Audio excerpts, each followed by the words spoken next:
Yo tout le monde, j'espère que vous allez bien. C'est la Nuna Espiritualidad. Aujourd'hui on se retrouve pour une nouvelle vidéo. Qui dit nouvelle vidéo dit cette fois-ci un petit tirage de la semaine. Encore une fois je vais garder les signes astrologiques et faire un tirage à 3 cartes pour chaque signe astrologique pour cette semaine qui arrive. Bien évidemment ne prenez que ce qui vous parle. Et je vous laisse avec la suite de la vidéo et on se retrouve à la fin. Bon visionnage à vous. Les Gémeaux. Dans un premier temps, les Gémeaux, nous avons la carte de la flèche. On vous dit que quelle que soit votre nouvelle direction de vie ou de celle de votre proche à venir, elle est bénéfique pour vous. Dites-vous naturellement qu'elle vous amène là, exactement là où vous devez aller, même si en apparence vous trouvez votre chemin incertain. Visez bien la cible avec votre flèche de toutes les attirances et de toutes vos envies, ainsi vous percevrez juste et en plein cœur vos désirs. La flèche cible tous les domaines. Étant très positive, elle annonce aussi une victoire sur les ennemis. Le conseil qui vous est donné est laissez-vous guider par la synchronicité du quotidien. Elles vous seront incroyablement bénéfiques en termes de précision et de réponse pour vous aider à atteindre votre cible. N'ayez aucun doute sur ce que vous ressentez et on vous dit également que vous êtes sur la bonne route. On vous dit également que cette carte annonce un avancement perçant dans toutes les entreprises à partir du moment où il en sera de bon sens pour ton karma. La seconde carte est la carte du futur. On vous dit qu'il faut stopper rapidement toutes les projections de vous-même dans le futur, car cela vous empêche de vivre votre précieux présent. Le manque d'ancrage émotionnel est actuellement trop fort. Vous vivez trop dans le fantasme d'avoir et d'aller de l'avant dans les projets de vie future, mais ce n'est que le fruit de vos fantasmes, car rien de tangible n'est suffisamment engagé, en tout cas pas encore. Quel que soit le domaine concerné, vous devez revenir à la réalité du moment, au moyen que tu as d'accéder au marché supérieur de votre évolution. Ne cherchez pas à griller les étapes, à vouloir aller trop vite, sinon vous aurez des lacunes que vous ne pourrez regretter d'avoir sous-estimées. Le conseil que l'on vous donne, c'est que le plus sage sera de vous projeter au maximum dans les 3 mois à venir, le rêve de vos capacités du moment et les moyens que vous avez là uniquement. Et cette carte vous demande de revenir sur l'instant immédiat, là, maintenant et ici. Elle représente votre futur proche au maximum dans l'année à venir et elle vous rappelle qu'avant demain, il y a aujourd'hui à vivre. Et la troisième et dernière carte est la carte du désordre. Le conseil qui vous est donné et le premier pas pour commencer à ranger votre vie sera simplement de gérer une chose après l'autre sans regarder la quantité. Il suffit de commencer. Cette carte indique donc une énergie pesante qui ne sert plus à rien. Pire encore, elle vous empêche d'avancer. Elle vous annonce un comportement, une habitude, une ou des personnes à fuir. Les Scorpions. Dans un premier temps, pour la première carte, les Scorpions, nous avons la confiance. On vous dit d'enlever avec confiance les barrières de votre passé inutile à votre épanouissement d'aujourd'hui. Soulevez et retirez définitivement les poids d'un manque de confiance en vous, surtout les poids qui ne sont pas les vôtres. Il est important de vous rappeler et de vous dire régulièrement de façon positive que le manque de confiance en soi ne tient pas de vous naturellement au départ, mais bien de la projection et de celle des autres qui vous jugent de quoi que ce soit de près ou bien de loin. Le conseil qui vous est donné est que le retour à la confiance arrive de façon bien méritée. Vous pouvez à présent et sans souci la consommer avec toute légitimité, alors relâchez tout de suite la pression. On vous dit que également, cette carte matérialise toute la confiance dont vous avez besoin pour être vous-même. Pour la seconde carte, nous avons la carte de la jouvence. On vous dit que la jeunesse est une nouvelle fraîcheur tant attendue qui est enfin arrivée. À vous de prendre cette nouvelle tranche de votre vie avec légèreté et innovation. Dites oui à toutes les propositions qui viennent à vous et elles sont très favorables.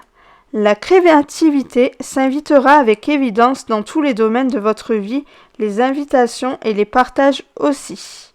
Autorisez-vous à regarder différemment les projets de vie, ouvrez grand vos sens tout entiers, car des wagons de nouveautés pointent le bout de leur nez.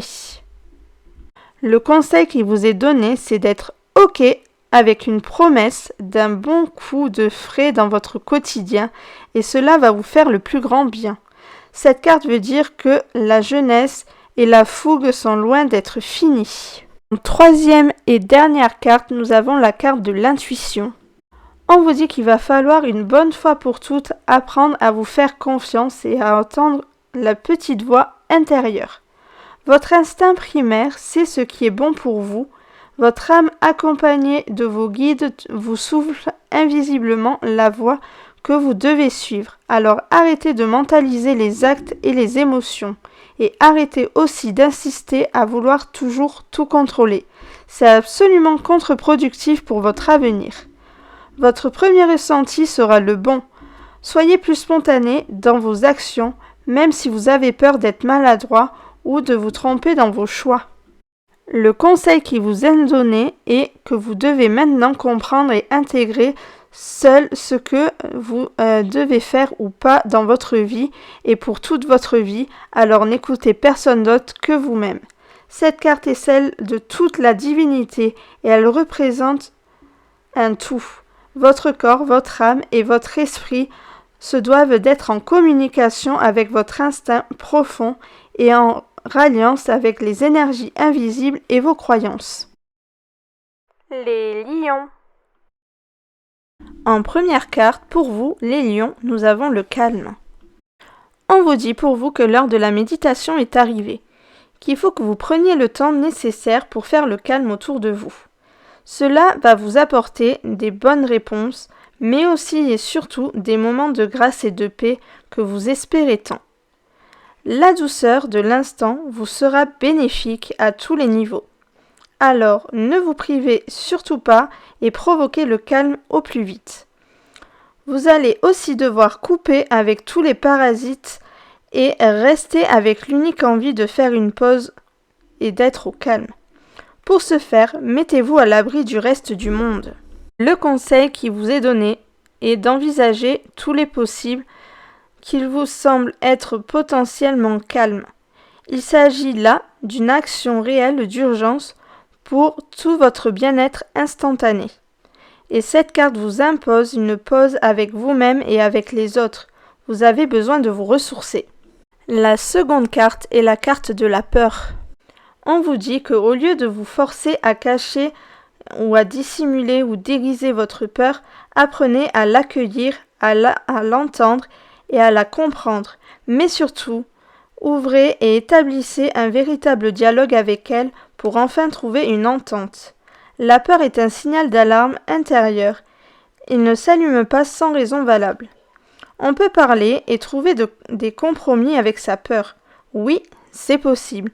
Il vous suffit de remplacer le pourquoi de votre peur par le comment. Vous verrez à quel point cette technique va vous aider à atteindre votre sonnette d'alarme et à quelle rapidité le calme vous reviendra. Le conseil qui vous est donné est que si la peur est là, c'est qu'elle a quelque chose à vous dire et que par ces alarmes, elle peut vous offrir des opportunités et vous aider, puis surtout à grandir. Souriez à votre peur et à la magie opérera. Cette carte est là pour vous rassurer, car la peur que tu ressens n'est pas si grande qu'elle y paraît. La dernière carte pour vous est la carte de l'amour. Rien ne peut être mieux pour vous que ce qui est déjà secrètement prêt à germer en vous. L'amour est l'unique clé de la réalité émotionnelle, de ton épanouissement et de la plénitude proche et à venir. L'amour se doit d'être consommé et partagé. Alors ne cherchez pas ou plus à cacher vos sentiments, ni même à les déguiser par tous les moyens, et encore moins à les renier. surtout si c'est pour te faire apprécier d'une tierce personne qui te le demande. Ton cœur est prioritaire à tout niveau. C'est à lui que revient le droit légitime et certain d'avoir le dernier mot. Le conseil qui vous est donné est de rester dans l'amour et dans vos choix. Il n'y a jamais d'erreur quand les choix viennent de votre cœur. Jamais. Cette carte est une déclaration d'amour et de partage pour tous les domaines. Les Sagittaires. Pour vous également, il y a la carte de l'amour. On vous dit pour vous que l'heure de la méditation est arrivée, qu'il faut que vous preniez le temps nécessaire pour faire le calme autour de vous.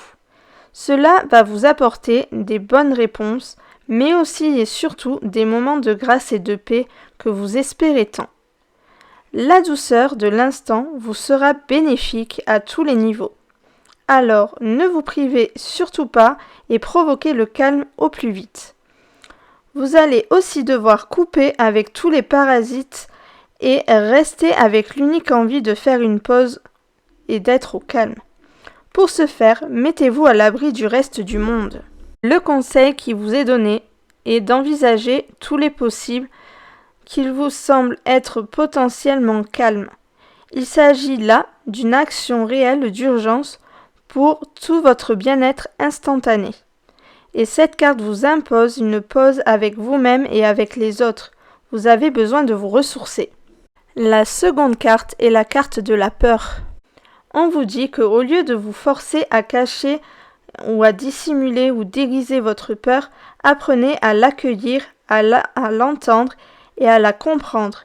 Mais surtout, ouvrez et établissez un véritable dialogue avec elle pour enfin trouver une entente. La peur est un signal d'alarme intérieur. Il ne s'allume pas sans raison valable. On peut parler et trouver des compromis avec sa peur. Oui, c'est possible. Il vous suffit de remplacer le pourquoi de votre peur par le comment. Vous verrez à quel point cette technique va vous aider à atteindre votre sonnette d'alarme et à quelle rapidité le calme vous reviendra. Le conseil qui vous est donné est que si la peur est là, c'est qu'elle a quelque chose à vous dire et que par ses alarmes, elle peut vous offrir des opportunités et vous aider, puis surtout à grandir. Souriez à votre peur et à la magie opérera. Cette carte est là pour vous rassurer, car la peur que tu ressens n'est pas si grande qu'elle y paraît. La dernière carte pour vous est la carte de l'amour. Rien ne peut être mieux pour vous que ce qui est déjà secrètement prêt à germer en vous. L'amour est l'unique clé de la réalité émotionnelle, de ton épanouissement et de la plénitude proche et à venir. L'amour se doit d'être consommé et partagé. Alors ne cherchez pas ou plus à cacher vos sentiments, ni même à les déguiser par tous les moyens, et encore moins à les renier, surtout si c'est pour te faire apprécier d'une tierce personne qui te le demande. Ton cœur est prioritaire à tout niveau. C'est à lui que revient le droit légitime et certain d'avoir le dernier mot. Le conseil qui vous est donné est de rester dans l'amour et dans vos choix. Il n'y a jamais d'erreur quand les choix viennent de votre cœur. Jamais. Cette carte est une déclaration d'amour et de partage pour tous les domaines. La seconde carte est la carte de l'œil. On vous dit qu'être à ce point aux aguets peut vous empêcher d'être et d'aimer en toute tranquillité. Un regard de grand angle est utile et te rassure. Malheureusement, il peut être le frein de votre spontanéité. Pire encore, il peut vous pousser au stress anticipatif bien loin de la réalité et finir par vous nuire. L'œil représente le désir du contrôle absolu des situations et des actions. Dans le cas les plus extrêmes, la carte de l'œil renvoie à l'hermétisation de toutes les surprises que l'univers peut vous offrir. Gardez en tête que votre regard n'est que le vôtre et que par évidence, vous ne pouvez pas vous figer ou juger votre vie et celle des autres sur son unique point de vue. Le trop de contrôle pourra parfois vous pousser à des épisodes de paranoïa injustifiés. Le conseil qui vous est donné est de lâcher prise, de laisser venir à vous les éléments de votre futur sans peur. Sinon, il sera difficile pour les autres de se sentir tranquilles à vos côtés. Cette carte est une proposition d'un nouveau point de vue à accepter. Et la dernière carte est la carte de l'addiction. On vous dit que l'incertitude de pouvoir surmonter ou de dépasser l'addiction vous submerge. Pourtant, vous avez les ressources et le pouvoir de tout régler et de remettre vous-même en ordre votre vie. S'il s'agit du comportement d'une tierce personne, éloignez-vous rapidement d'elle pour vous protéger. Les démons des autres ne sont pas les vôtres. Ne jouez pas trop avec votre orgueil et votre amour illimité envers cette personne pour la sauver, car tu n'y arriveras pas sans te blesser. Laisse les professionnels de santé s'en occuper et restez à votre place si vous voulez vraiment l'aider. Nous avons tous des épreuves à affronter et personne ne doit le faire à votre place. Le conseil qui vous est donné est de faire appel à votre guérisseur intérieur si les addictions te concernent directement et à ton cœur pour te guider et te soigner. Et surtout, ne te prive surtout pas d'une aide psychologique extérieure. Cette carte vous demande de vous connecter à la source de votre corps et de faire les bons souvenirs là ou bien avant votre rencontre avec l'addiction. Tu existes sans elle.